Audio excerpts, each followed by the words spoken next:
The Football Forum. BBC Radio Leicester. Hey up, good evening and welcome to the Football Forum on BBC Radio Leicester with me, Jack Rafty, as the games come thick and fast.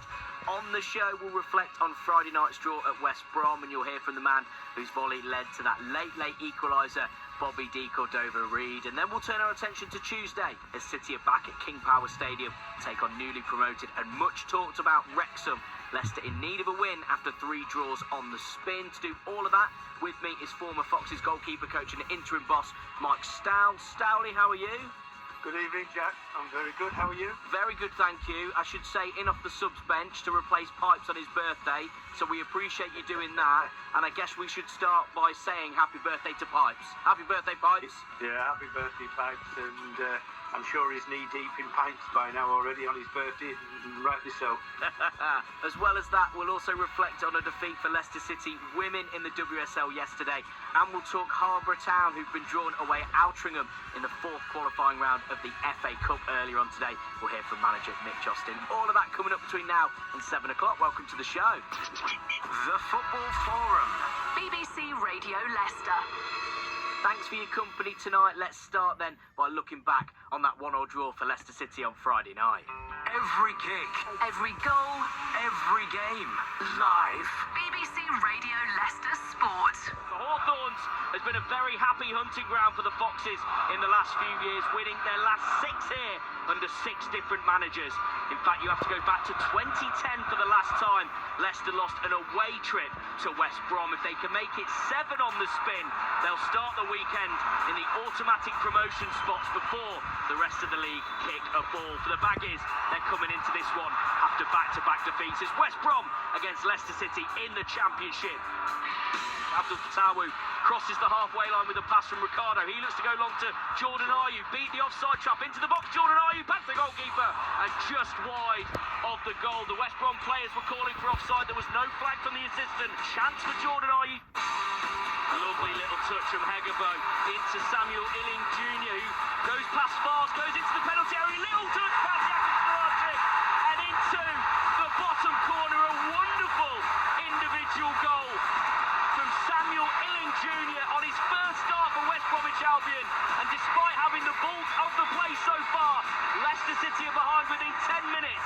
West Brom 1, City 0. James has gone over to take himself right-footed out swinger towards Natty Phillips, who gets it away. Harry Winks first time, and it's just wide of the Griffiths goal. It was lovely technique from Harry Winks on the volley as it looped clear of the penalty area. He hit it first time, it was low and just crept wide. 1-0. Mavadini looks to cut inside onto his right foot, doesn't, chips it in with his left towards Ayew. It's nicked up by Ricardo Pereira, and it's just wide. From just a couple of yards out, he's screaming for a corner from the referee, not given. He was under pressure from Charlie Taylor, who it looks like did just enough. Big chance for Leicester, they're still down 1-0. Abdul Fatawu out onto the right-hand side, down the line to the underlapping run of Ricardo. He drags it back away from a defender, cuts it to Harry Winks. He curls it towards the far post, and it is just over that top corner of the goal. Decent effort from Harry Winks, but Julian Kranz has picked it up. West Brom have given it away, and he's gone for a long-range effort that is high, that is wide, and is never going to trouble Griffiths in the West Brom goal. 7 minutes to play, 1-0. Jed Wallace takes it, it's curled around there. Stolarczyk saves it, it's somehow put over by Josh Maja. Wow. Wow. That should be a goal. That should be the game. Out wide to Abdul Fatawu, right-hand side. Looks to go inside onto his left foot. Chipped ball into the penalty area. D. Cordova-Reid on the volley, and it's in! And I think it's an own goal! A lovely ball over the penalty area. Caught sweetly on the volley by D. Cordova-Reid. He took some sort of deflection on the way in. The Leicester City fans do not care one bit. They have equalised in injury time. West Brom 1, Leicester City 1. Leicester have got a point. Whether it's deserved or not, they've got a point. They haven't played particularly well in my eyes, and it's 3 draws now, which, you know, for a side that's looking to go back to the Premier League, it's not enough. But they've taken something, they haven't lost.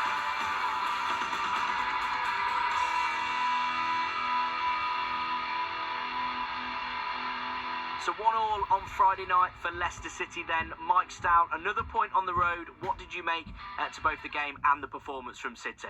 Yeah, a bitty game, really. Again, following the same pattern of conceding first, but digging it out and dominating possession.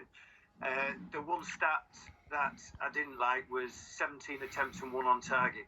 That's really wasteful. I mean, for the amount of possession they're having. But again, able to call from a really strong bench to change games, to grasp a winner.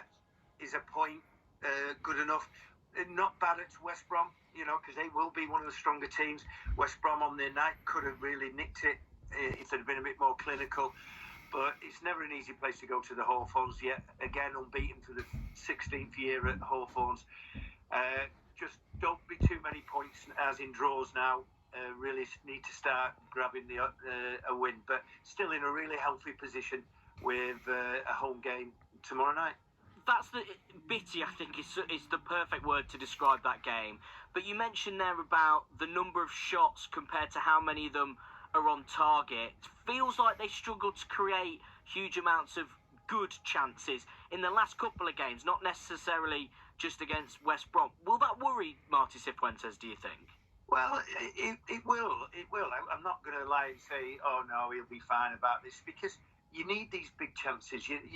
I always remember Graham Taylor, when he was my manager at Wolves, and God bless his soul, he's an absolute fantastic manager. And we ended up winning a couple of games 1-0, where we'd only had a couple of shots on target, and he said that's going to come and haunt us. And I couldn't figure out what he was on about.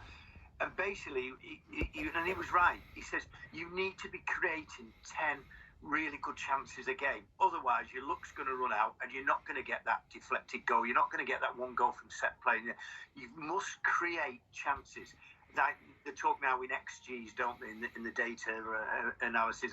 I'm not overly big on that, but it is a method. It is a reasoning that if you don't create enough big chances, and what I mean by big chances, is balls in the box, numbers in the box, not 35-yard effort, through miles and bodies and all that. So it's getting beyond teams, getting pullbacks, getting crosses, getting bodies in the box, making keepers make great saves, match-winning saves.